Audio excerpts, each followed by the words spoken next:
Borderlands 4 already looks like a shitty slop mess. And trust me when I say this, it's gonna get worse. The closer we get to release, the worse it's gonna get. Oh yes, it's already a garbage bag that has been punctured, and you know there's multiple holes of dripping, disgusting garbage juices, okay? My bet is the storyline is gonna somehow be, oh, white people bad. 100%. This looks so bad. It's got even more gameplay for Borderlands 4, and there is a lot of information packed in this. That summon, by the way, is just radiating me. Red Fall summon black vampire boyfriend skill energy, okay? It's gonna be great. So without further ado, let's jump into it and let you know everything you need to know. First off, the Siren's name is Vex, and she controls something called a Phase Familiar. And her Phase Familiar is a tiger-like creature and goes by the name of Trouble. So, this is Trouble. Trouble? That's so cool! Oh. No one thinks that. Also, in this trailer, they did recolor all the Vault Hunters, and they look a lot better. So it does seem like they took our feedback from the previous trailer and... Wait, did she get less black? And made them better. Thank you. They made her less black. Is the Nordic guy more black, a lot though? Better. Yeah, the Nordic guy's, though, more black even now. 10 out of 10, you know? We are getting multiple action skills that we can equip just like we had in Borderlands 3. And we see a new one on Rafa here.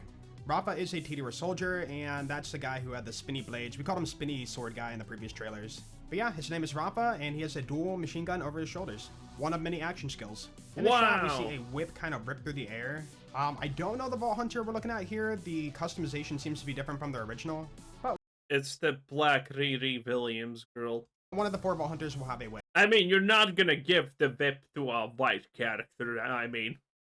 Maybe it's how they naturally melee. It was also confirmed we are getting bigger, like massive, bigger, better bosses. Here's a giant elephant with guns on his back. As for that Malawan engineer Vault Hunter, her name is Harlow, and she is known as a Gravatar. And she was confirmed to be a Malawan combat scientist. And sure enough, the fan theories were correct. Every single time you see a black girl in a video game or movie, you know she's the smartest person on the planet, okay? In existence, in fact. And she is a Trant relative. Interesting. She has something similar to Face Lock. You can see here, she picks up an enemy, and they just are frozen in place.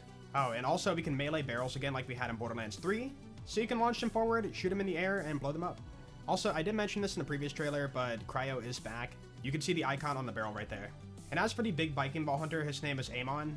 And he's known as a Forge Knight. Amon? Okay. That's... What does the name Amon symbolize? See. Amon most likely delivers from the name Amani and means believer, hope, or wishes. Additionally, the name could have Yoruban roots from West Africa. There we go. Here's your Norse West African insert, where it means strength or builder, as well as peace. Yep. To add further meaning to the moniker, Amman is also capital of Jordan, and I had no idea Jordan's capital is named Amman. Wow. Okay. Who would have thought? Well, I definitely would have. Hey, it is what it is, boys. It is what it is. What did you think that? What do you honestly think this is gonna be different? Again, we're currently probably looking at the next biggest woke game after Veilguard. As for his backstory, he was raised in a vault monster worshipping cult until the vault was opened and killed everybody he loved. And that is why he wants to hunt vaults and destroy every creature in his path. And just like any Borderlands game, you gotta wait. So the lesson he learned from being in a cult is cult good?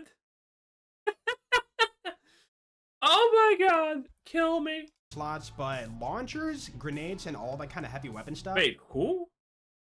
Wait, what the hell is this? In this game, we get our 4 weapon slots, but launchers, grenades, and all that kind of heavy weapon stuff is on its own slot. That's right, launchers and heavy weapons are on their own slot. It seems like when you use them, you do move kind of slow, but you have this massive firepower. And it goes without Also, that is a lot of things on screen. saying, you know, good for clearing multiple mobs. And I gotta point out, look at this dense mobbing right here. I like to see that because dense mobbing is a lot more fun than killing like 2 or 3 enemies at a time. I'm all for it. Gun design is very, very different. We saw a lot more guns in this trailer, and they look way different from any of the other previous Borderlands games. Oh, guns with legs return too, so yeah, kind of a staple now. I like it. It was also confirmed that all the Vault Hunters have their own personalized vehicles, and there's going to be a lot of customization to them. As you might know, you can grapple in this game to get around, but it was shown that you can use your grapple to pick up things around the world, like, you know, exploding objects, and then sling them back into the enemy. Now, they never showed using it on a barrel specifically, but that could be possible too. Hopping in and out of vehicles is going to be really fast, so there's no slow animation for that. Going back to Vex's Siren, she can use her powers to Wait, is this maximum quality, or is it lagging, or what's happening? empower herself, or she can summon her own minions with it for combat. Oh no, she has a scythe and she's fat! Oh! Well, we already knew that. Summon her own minions with it for combat. Going back to Rafa the Tedious Soldier, one of your action skills is the Arc Knives, and when you use the Arc Knives, you go into third person and you can do a cool slew of attacks. As you probably already know, Zane is returning in Borderlands 4, but Who also cares? Moxie. And we also get Lara. Damn. They all have a slightly updated look too. Of course you get this absolute diversity higher. Everyone's probably really happy about that. They all have a slightly updated look too. We're also introduced to somebody known as Echo 4, which is a little helper robot drone. And this Wait, is Claptrap finally done? guy is going to help you with like navigating or unlocking things. And he actually has a really cool thing where he can overlay a waypoint within the world. So you should never get lost. We get a look at the Borderlands 4 main menu. And it seems like the UI is very like box shaped. There's a lot of boxes. And it does sort of give me Destiny vibes, but not entirely. Wait. Did they slim her down? Borderlands 4 characters.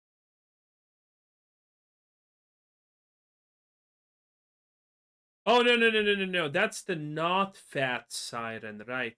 No, wait, that's not even a... No, wait, this is the siren. Dude, they literally just took the pigmentation right out of these characters.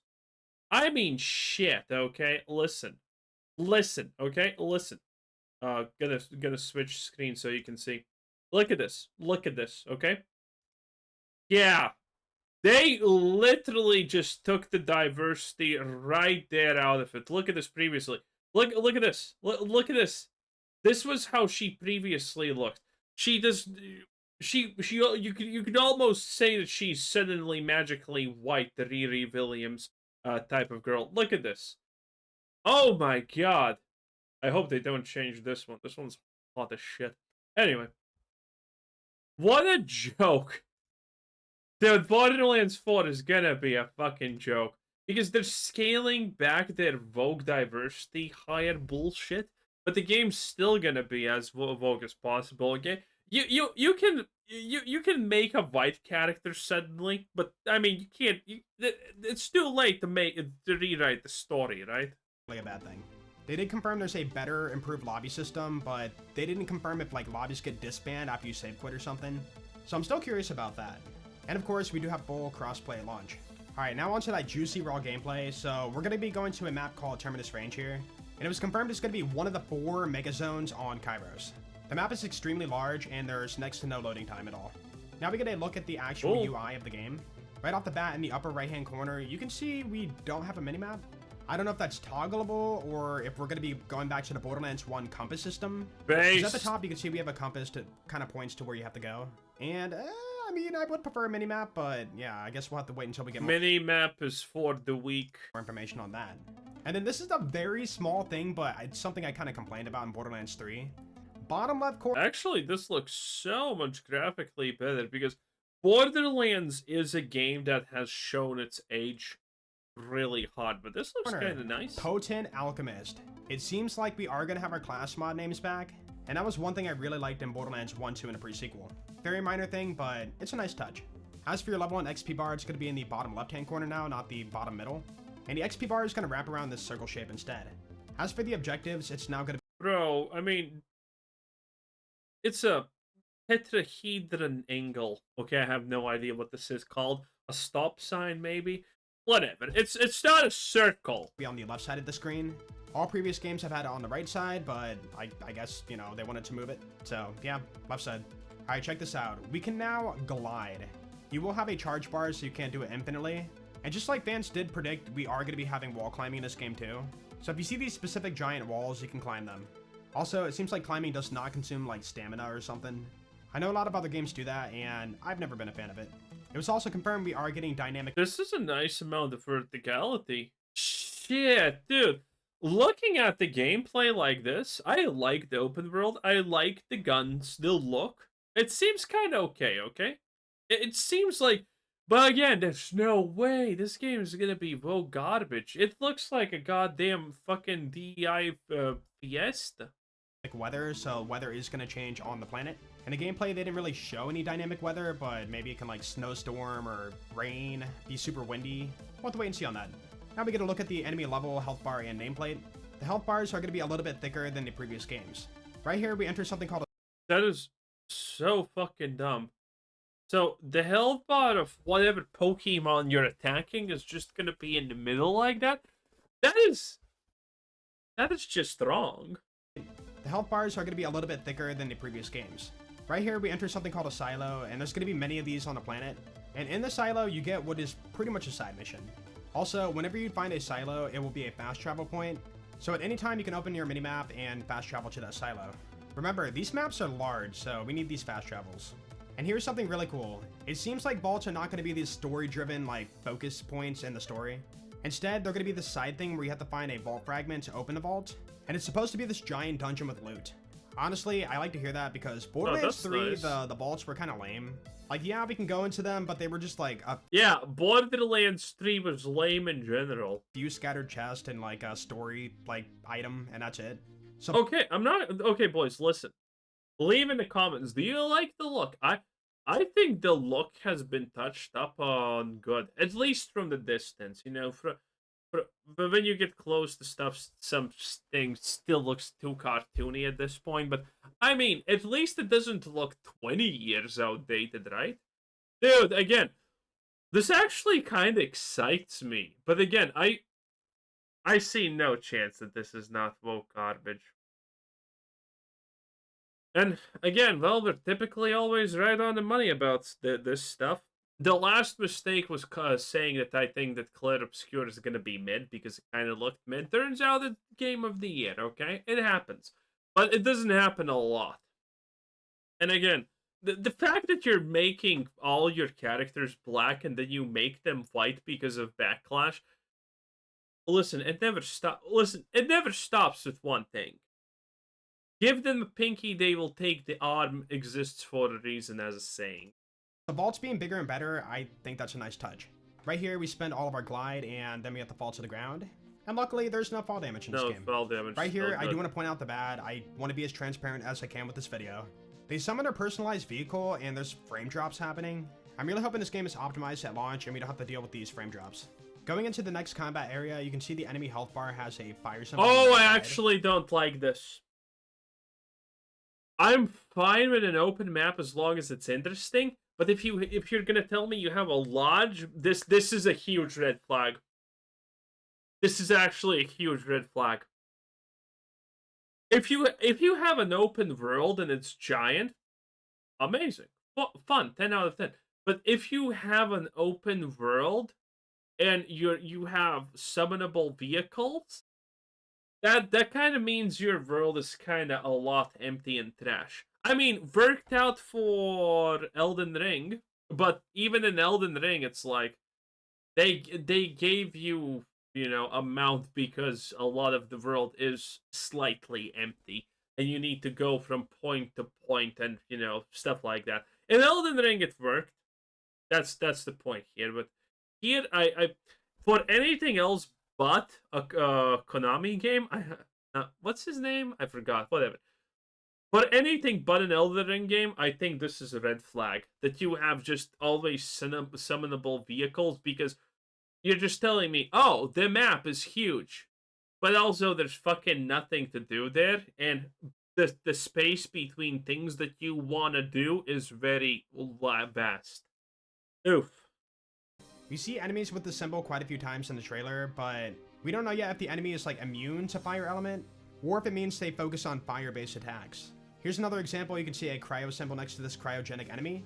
So are they immune to cryo? Do they attack in cryo? Or is it both? This enemy here has the name Chainmaster under his actual name. We can see an energy chain connected to a drone nearby, but it does make me wonder what is the point of this extra name. As for co-op, Yeah, the graphics are so much better than previously. it was confirmed that the difficulty is dynamic for each player. Okay, I'm currently really split between good and horrible trash game. Okay, I am really split. So you The wokeness though is gonna be there. I mean, that you can't change my mind on that one at this point. just the host can make your game really, really hard, and then your co-op partner can put their game on Now, granted, the question is how much of the story can you ignore? So maybe it's not that big of an issue. I don't know. super easy. Also, loot instancing is back from Borderlands 3, so if you get a kill, you get a set of drops, and your co-op partner also gets their own separate set of drops. And we have a new system in place for co-op, so if you're really, really far from your co-op partner, you can fast travel directly to them at any time. Up ahead, we see a mini-boss named Tim, and he has the nameplate Contagious under his main name. Thinking about it now, this could be an extra, like, layer of difficulty on top of the enemy. So Contagious could be, if you're too close, you get poisoned or something? I don't know. Right here, we get a first look at the inventory UI. Going off of the previous Borderlands titles, in the upper right-hand corner, we probably have backpack. Oh, no. This looks bad because this looks like a loot. This could be also mission rewards, to be honest. But you know there's gonna be monetization in this bad boy. You fucking know. Also, there's a cash button in the shop here. Okay. I don't know if this is an open cash shop or whatever. On the other side, you can see ammo. But, bro, I mean, there has to be a lot of monetization up in this bad boy, right? Going off of the previous Borderlands titles, in the upper right-hand corner, we probably have backpack size, and then your bank size. Now, it is interesting that they list bank within your inventory, so maybe you can transfer things straight to a bank or take them out of a bank on the fly. As for the item rarities, they're a darker, like, deeper color. You have your blue rarity, your purple rarity, and your green rarity. And they did mention there's going to be 8 manufacturers for gear in Borderlands 4. We have Jacobs, we have Malawan, we have Ladoff, we have Torg, we have Tedior, and we get 3 brand new manufacturers. The first one's going to be Order, which is a charge and release type of energy weapon. It seems very similar to what we had in Borderlands 3 with the charge Malawans.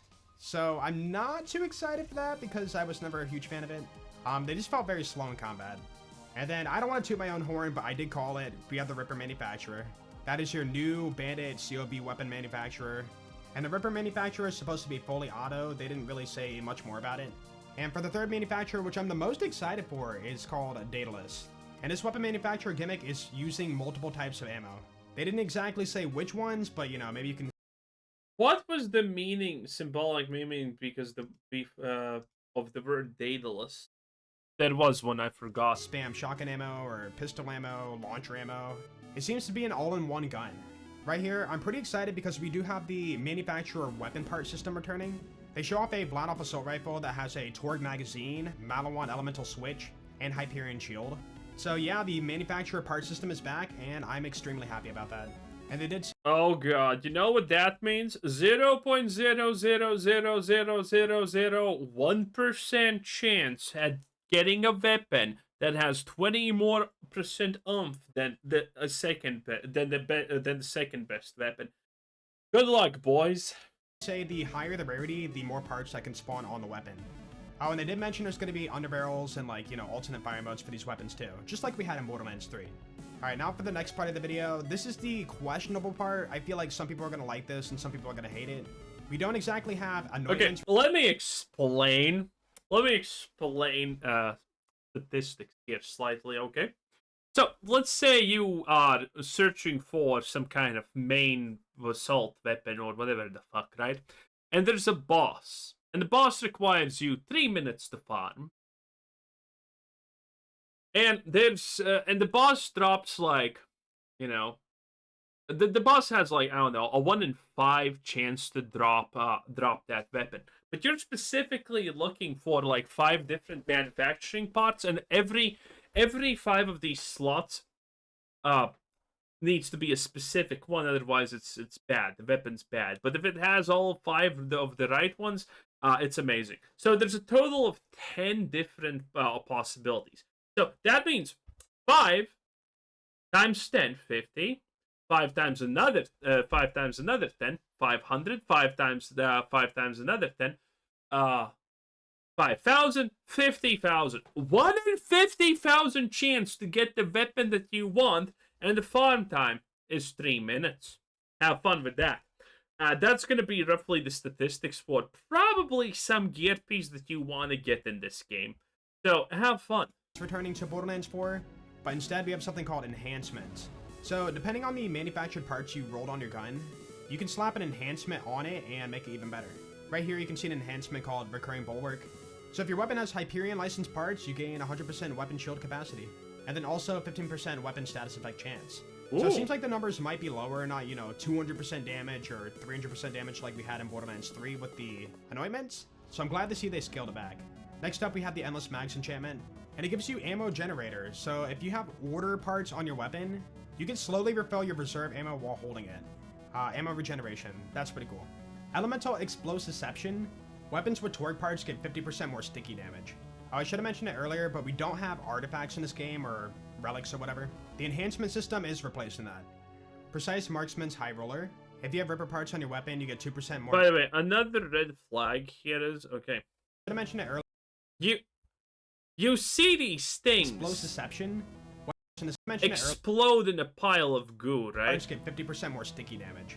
I should have mentioned it. You see that? But that's not a human, okay? We have seen aliens exploding yellow blood, yellow orangish blood, and now this. But you don't see humans just bleeding out or exploding in a pile of goo. Which is also kind of bad.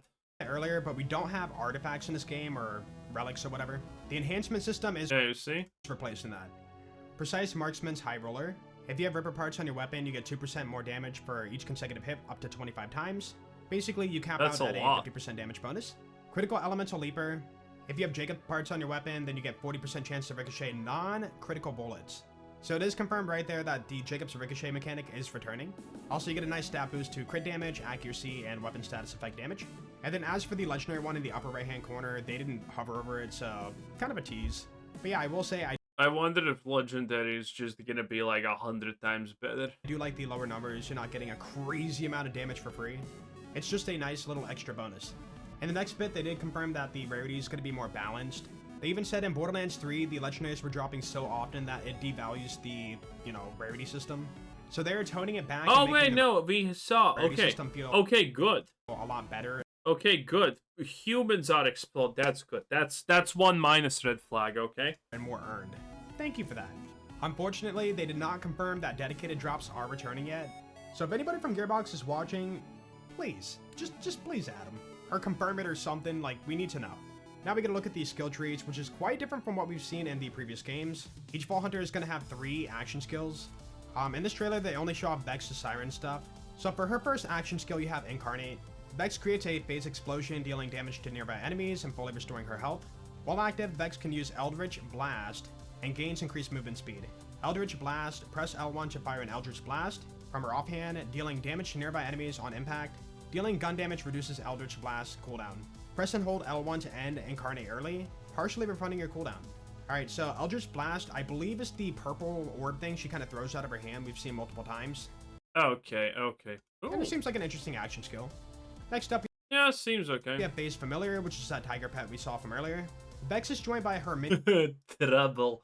Oh, that's so cringe. Might as well summon her black vampire boyfriend. It is what it is. Anyway, I mean, this is gonna be wild, okay? Yeah, 10 out of 10. That was Jolts Dude 139. Bye.